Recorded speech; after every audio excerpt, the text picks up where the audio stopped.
మీ అందరికీ తెలుసు, జనరల్గా ఒక పార్టీ అధ్యక్షుడిని ఎలక్షన్ అయిపోయిన తర్వాత సెలెక్ట్ చేసుకుంటాం.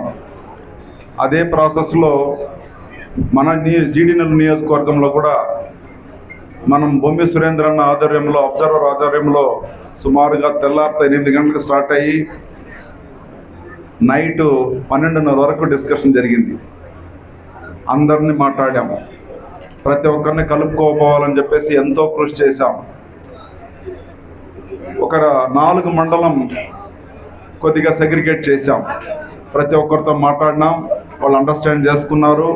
ఆ 4 మండలాలు మాత్రం యునానిమస్గా అనౌన్స్ చేయడం జరిగింది. 2 మండలాలు మెయిన్గా పాలసముద్ర మండలం, అదేవిధంగా వెదురుగుప్ప మండలం దగ్గర 4-5 అవర్స్ కూర్చొని మాట్లాడినా అది తగల. ఇంకా జరిగితే మేము ఏం చేస్తాం చెప్పండి? ఎమ్మెల్యేగా కాంప్రమైజ్ చేస్తాం, మాట్లాడతాం, వాళ్ళు తగ్గలేదు అంటే. ఒక కుటుంబంలో ఒక తండ్రి ఉంటాడు, 2 కొడుకులు ఉంటారు. వాళ్ళకి తండ్రి ఏం చేస్తాడు? 2 కొడుకులను పెట్టుకొని, రేపు పైన ఉండే సొత్తు నువ్వు తీసుకోరా, కింద ఉండే సొత్తు నువ్వు తీసుకోరా అని చెప్పి 2 సపరేట్ చేసిస్తాం. తమ్ముడు ఏం చెప్తాడు? అది పైన ఉండేదే బాగుంటుంది, అది నాకు కావాలి, కింద ఉండేది నువ్వు తీసుకో అంటాడు.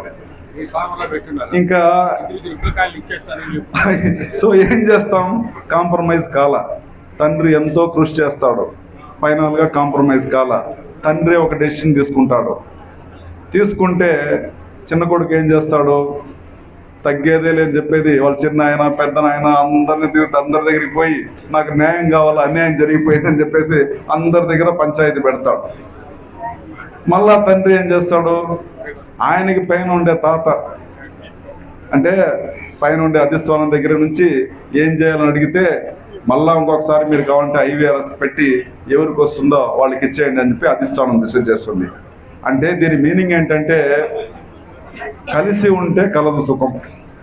మనందరూ కూడా కలిసి ఉండాలి. ఇదేదో గవర్నర్ పోస్టో, లేదంటే ముఖ్యమంత్రి పోస్టో, లేదంటే డిప్యూటీ ముఖ్యమంత్రి పోస్టో, లేదంటే ఏదో పెద్ద మంత్రి పోస్టో కాదు. ఇది ఒక తెలుగుదేశం పార్టీలో మంచిగా పనిచేసిన వాళ్ళకి, ఆ మండలానికి మంచిగా పనిచేస్తున్న వాళ్ళకి గుర్తించి ఇచ్చే పోస్టు. దీనికి శాలరీ రాదు, దీనికి గన్మ్యాన్లు ఉండరు, దీనికి ప్రోటోకాల్ ఉండదు, అర్థమైందా? హంగామాలు ఉండవు. వాళ్ళ మెయిన్గా చేయాల్సింది ఏంటంటే ఆ మండలాన్ని సమన్వయం చేయాలి. ఇప్పుడు చేసినట్టు ఒక అరటి పండుకో లేదంటే ఒక మామిడి పండుకో జగడం వేసుకొని నువ్వు పోయి ప్రపంచాన్ని తిరుక్కొని రా అని చెప్పేసి మనం హిస్టరీలో చదివి ఉంటాం. కాదు ఈ పోస్టు చాలా ముఖ్యమైన పోస్టు. ఆ మండలంలో సమన్వయం చేయాలి. ఇంక్లూడింగ్ నీ ముందు ఉండే 1 year ఉండే అతన్ని కూడా మీరు కలుపుకొని మంచిగా తీసుకోపోతేనే మా జిల్లా అధ్యక్షుడు చెప్పినట్టు ఆడే నిజమైన కార్యకర్త, వాడే నిజమైన అధ్యక్షుడు అవుతాడు. కానీ గ్రూపులు పెట్టేసి మందులు పోయిపించి డివైడ్ చేస్తే అది కరెక్ట్ కాదు, అది పద్ధతి కాదు. అధిష్టానం మళ్ళా అబ్జర్వ్ చేస్తుంటుంది. ఇలాంటి పనికి మనల్ని పని చేస్తే ఖచ్చితంగా అధిష్టానం మళ్ళా పెరిగేస్తుంది. సో కాబట్టి ఒక మండల అధ్యక్షుడికి ముందుగా ఉండాల్సిన ముఖ్య అంశాలు ఏమిటంటే, రేపు రాబోయే లోకల్ బాడీ ఎలక్షన్లో 100కి 100 నువ్వు కాళ్ళు పైన పడతావు, వాళ్ళతో బుజ్జగిస్తావో, వాళ్ళని ఏం చేస్తావో మాకు తెలియదు, కానీ మీ మండలంలో 100% మాకు మెజారిటీ రావాలి. అందుకే మీకు మళ్ళా కూడా 1-2 సార్లు IVRS పెట్టి ఎవరికి వచ్చిందో పక్షపాతం లేకుండా మేము ఇచ్చాము. సో ఇందులో ఏది కూడా అన్యాయంగా చేసిందో ఏముండదు. నేనైతే ఎవరి దగ్గర పిల్లనిచ్చిన పిల్లలు తీసుకోవాలా, పైన కూడా అట్లాంటి సంబంధాలు ఏమి లేవు. ఎవరికి మంచిగా ఓట్లు వచ్చినాయో వాళ్ళకే ఇచ్చారు.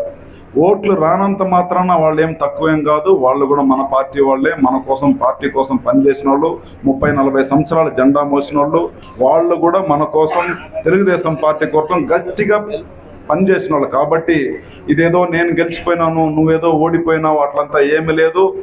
మనం గెలుపు ఓటమి వైఎస్ఆర్ పార్టీ దగ్గర తెలుసుకోవాలి, వాళ్ళ దగ్గర అరవాలి. మనమే అరుచుకుంటే ఏమొస్తుంది? ఇక్కడ మనమే అరుచుకున్నామంటే సన్యాసి రాసుకుంటే ఏమొస్తుంది?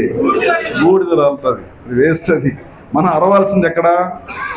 వైఎస్ఆర్ పార్టీలో.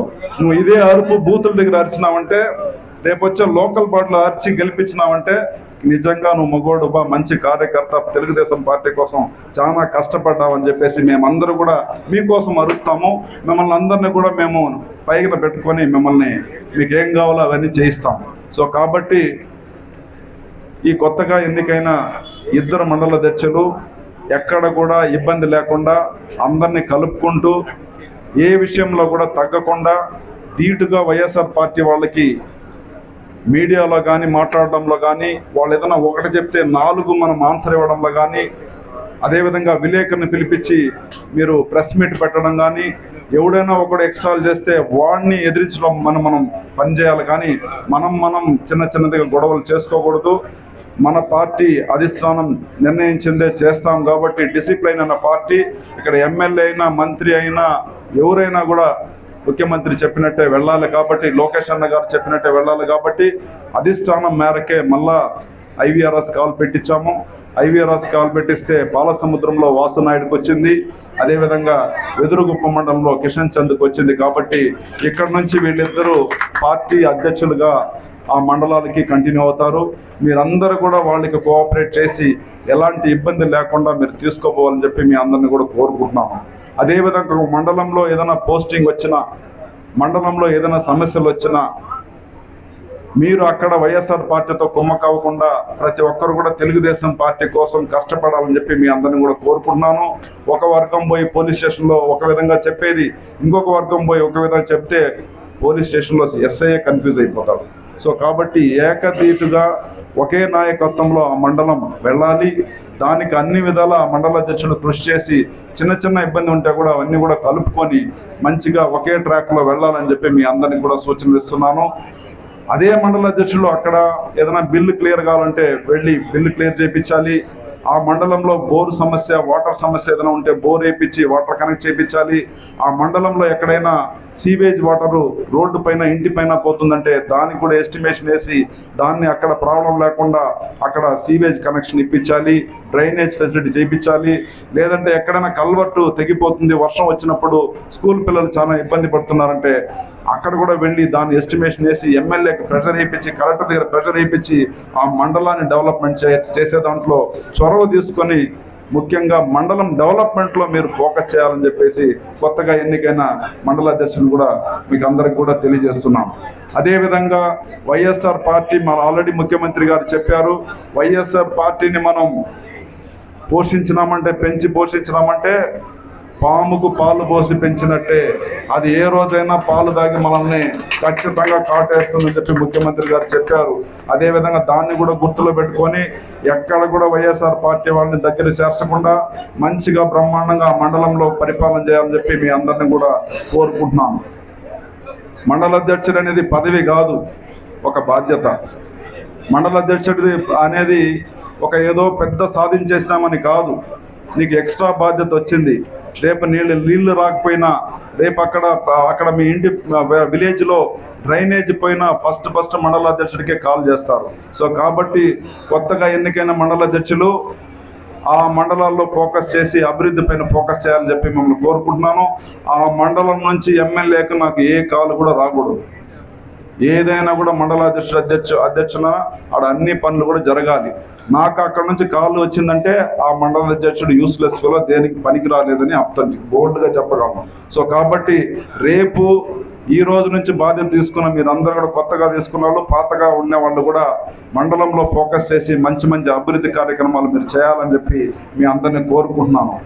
ఎవరెవరు కార్యకర్తలు కష్టపడ్డారో, ఎవరెవరికి ఇళ్ళు లేదో దాన్ని కూడా మీరు ఐడెంటిఫై చేసి మీ మండలంలో ఎక్కడెక్కడ స్థలాలు ఉన్నాయో దాన్ని కూడా నాకు చెప్తే కలెక్టర్ దగ్గర చెప్పి ల్యాండ్ లేని వాళ్ళకి ల్యాండ్లెస్ పూర్ కూడా ఇవ్వడానికి మేము రెడీగా ఉన్నాం. ఎవరెవరు కార్యకర్తలు ఇళ్ళు స్థలాలు లేదో అది కూడా మీరు దగ్గరుండి చేసి నాకు లిస్ట్ ఇస్తే వాళ్ళకి కూడా కొత్త ఇళ్ళు ఇవ్వడానికి, పట్టాలు ఇవ్వడానికి మేము రెడీగా ఉన్నామని చెప్పి మీ అందరికి కూడా తెలియజేస్తున్నాను.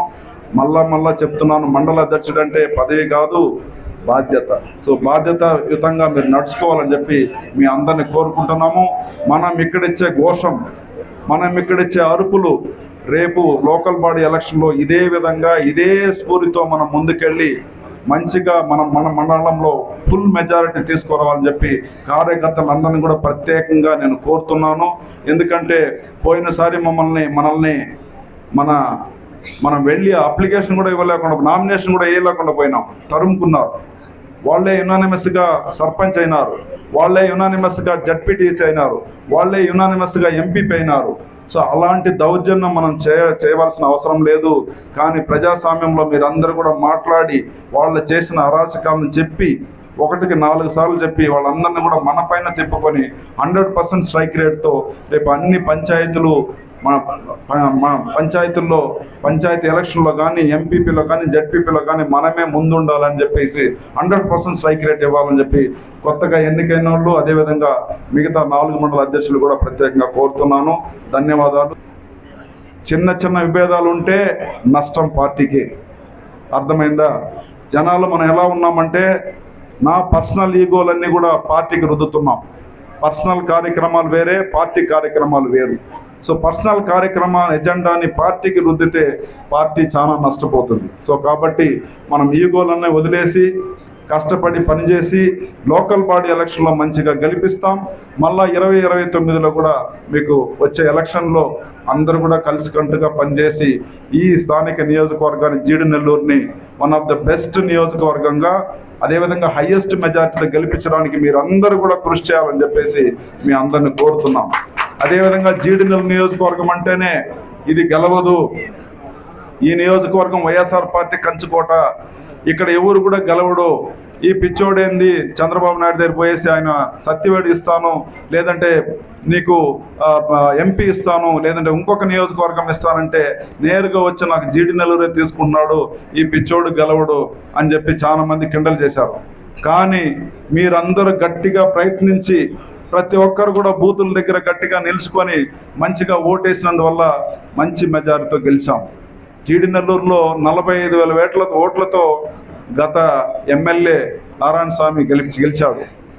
45,000 ఓట్లని మీరు ఈక్వల్ చేసి 26,000 ఓట్లతో మీరు గెలిపించారు.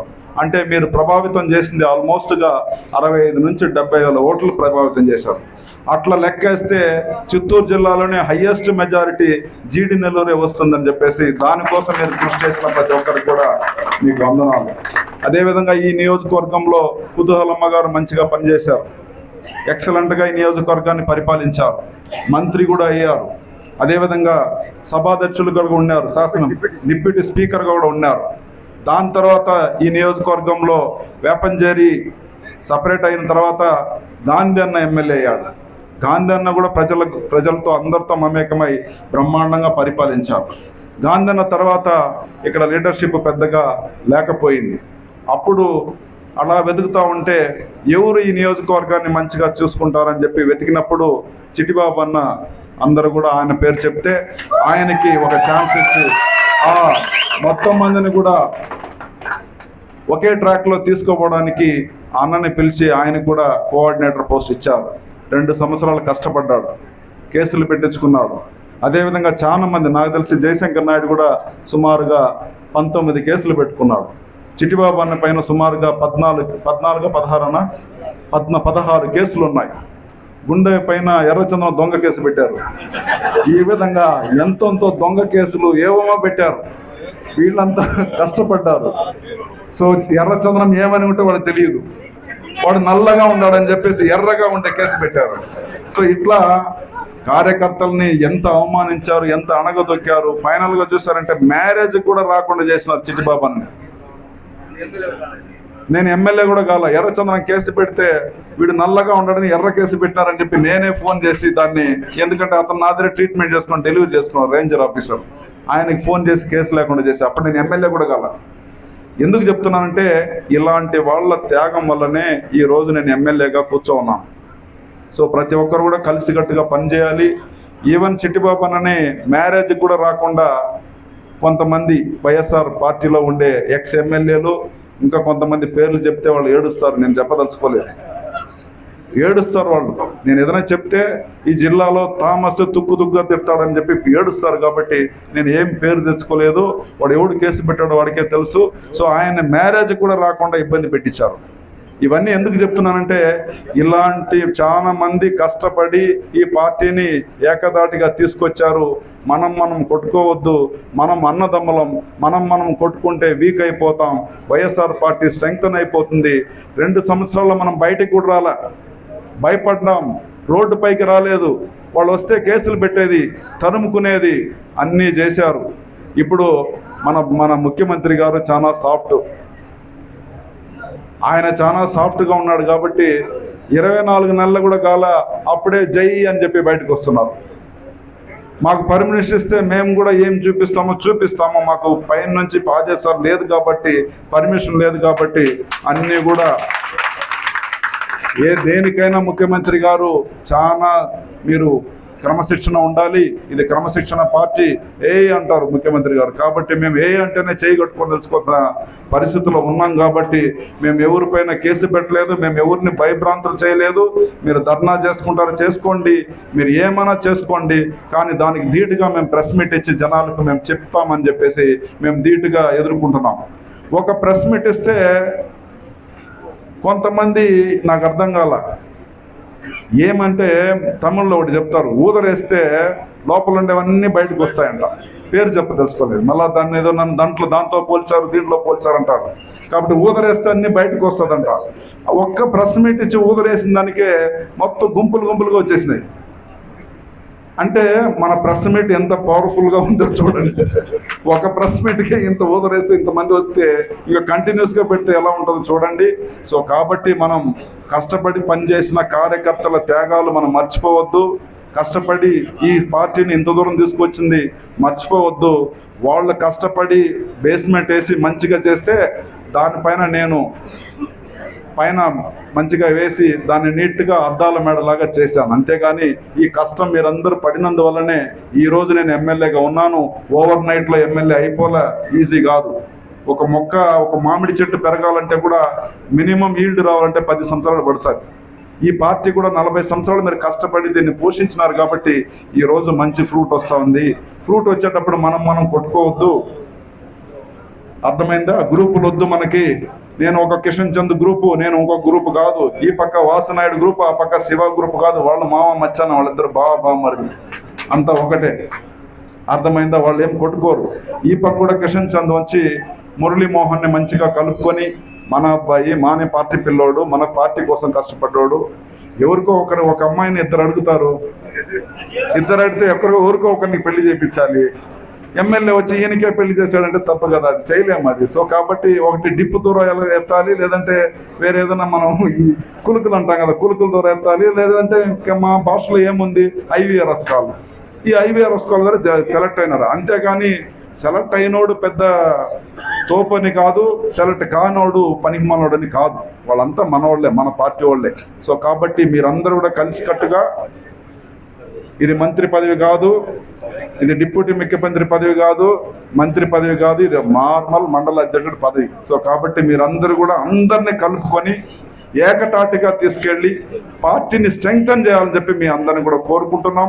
మనం కొట్టుకునేది కాదు, మనం పోరాడేది కాదు, మనం అంతా కలిసి వైఎస్ఆర్ పార్టీతో పోరాడాలని చెప్పి మీ అందరిని కూడా కోరుకుంటూ, ఇవన్నీ కూడా నేను చెప్పిందన్నీ కూడా తప్పకుండా మీరు పాటిస్తారని చెప్పేసి, రేపు హెడేక్ మాకు తీసుకురావద్దండి, మీ మండలంలో క్లియర్ చేస్తే మాకు చాలా సంతోషం. మేము ఇంకా అభివృద్ధి కార్యక్రమంలో ఫోకస్ చేయడానికి చాలా బాగుంటుంది. మొన్న చిట్టిబాబు నాయుడు గారు నేను ముఖ్యమంత్రిని కలవడం జరిగింది. 3 రోజులు అందరిని అరుస్తూ ఉన్నాడు సార్. ఎందుకు చెప్తున్నానంటే 1 గంట వరకు రివ్యూ అండి. కలెక్టర్ గారితో నిన్న మాట్లాడితే ఏం చెప్తున్నారంటే నా వల్ల కాలేదు అంటున్నారు కలెక్టర్ గారు. 1 గంట వరకు కూడా ఫ్రెష్గా కూర్చొని ముఖ్యమంత్రి గారు రివ్యూ చేసి ఒక్కొక్క విషయాన్ని కూడా క్షుణ్ణంగా పరిశీలించి అక్కడక్కడే సొల్యూషన్ చెప్తున్నారు. కలెక్టర్ గారు బిత్తరపోయి, ఇట్లాంటి ఒక ముఖ్యమంత్రి నేను ఫస్ట్ టైం చూశాను. 1 గంటకి ఏంటంటే రివ్యూ అండి. తమిళనాడులో లేదు, కర్ణాటక లేదు, మహారాష్ట్ర లేదు, ఈవెన్ బయట కూడా లేదు. సో అలాంటి సుదీర్ఘంగా 1 గంట వరకు కూడా ఏదో తెల్లారితే 7 గంటలలాగా ఆయన కూర్చొని ఎవరి కోసం అండి ఇవన్నీ? మన కోసం, మన పిల్లల కోసం, మన భవిష్యత్తు కోసం, ఆంధ్ర రాష్ట్రాని కోసం, మీ అందరి కోసం కష్టపడుతున్నారు. మనం సింపుల్గా ఈగోలు పెట్టుకొని పాత కక్షలన్నీ పెట్టుకొని కొట్టుకుంటున్నాం, అది కరెక్ట్ కాదు. సో ఇద్దరు కలిసి మాట్లాడినప్పుడు ఎంత ఆనందపడ్డాడంటే, అంటే ఏమర్థం అంటే ఇద్దరు కూడా కలిసిగా ఫ్రెండ్లీగా ఉన్నారని చెప్పి అంత సంతోషపడ్డాడు. అంతవరకు నవ్వని ముఖ్యమంత్రి గారు నిన్న మమ్మల్ని చూసి బాగా గట్టిగా నవ్వారు.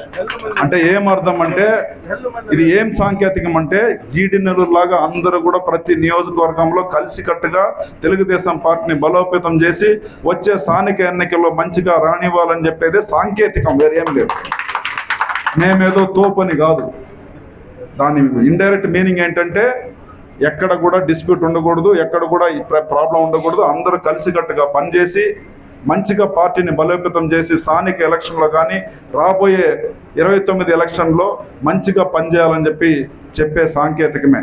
సో కాబట్టి మేమిద్దరు ఉంటే ఇంత సంతోషపడతారంటే రాష్ట్రంలో గ్రూపు లేకుండా తెలుగుదేశం పార్టీ కార్యకర్తలంతా ఏకదాటిగా పోతే ప్రతి నియోజకవర్గంలో ఇలానే సమన్వయం చేసుకుంటూ ముందుకెళ్తే ముఖ్యమంత్రి గారు ఎంత ఆనందపడతారో మీరే ఆలోచించాలని చెప్పేసి ఇవన్నీ మనసులో పెట్టుకొని ఈగోలు లేకుండా, పర్సనల్ క్లాస్ లేకుండా, మీ పర్సనల్ అజెండాని పార్టీకి రుద్దకుండా ఈ మంచిగా మండలాల్లో పరిపాలిస్తారని చెప్పి ఆశిస్తూ ఇంతవరకు ఓపికగా ఉన్న ప్రతి ఒక్క తెలుగుదేశం కార్యకర్త, ప్రతి ఒక్క తెలుగుదేశం ముద్దుబిడ్డకు శిరస్సు వంచి నమస్కారం చేస్తున్నాను.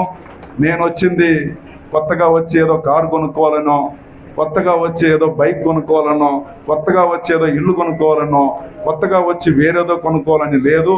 ఇవన్నీ నాకు ఆల్రెడీ ఉన్నాయి. హౌసెస్ కూడా దండిగా ఉన్నాయి. ఒకే ఒక వైపు ఉంది కాబట్టి హౌసెస్ ఎక్కువ అనుకోవద్దండి. ఉండేది ఒకే వైపు, ఇల్లులు మాత్రం దండిగా ఉన్నాయి, అసట్లు దండిగా ఉన్నాయి. సో కాబట్టి మనంతా కలిసికట్టుగా పనిచేయాలని చెప్పేసి మీ అందరిని కోరుకుంటూ ప్రత్యేక ధన్యవాదాలు. Thank you so much.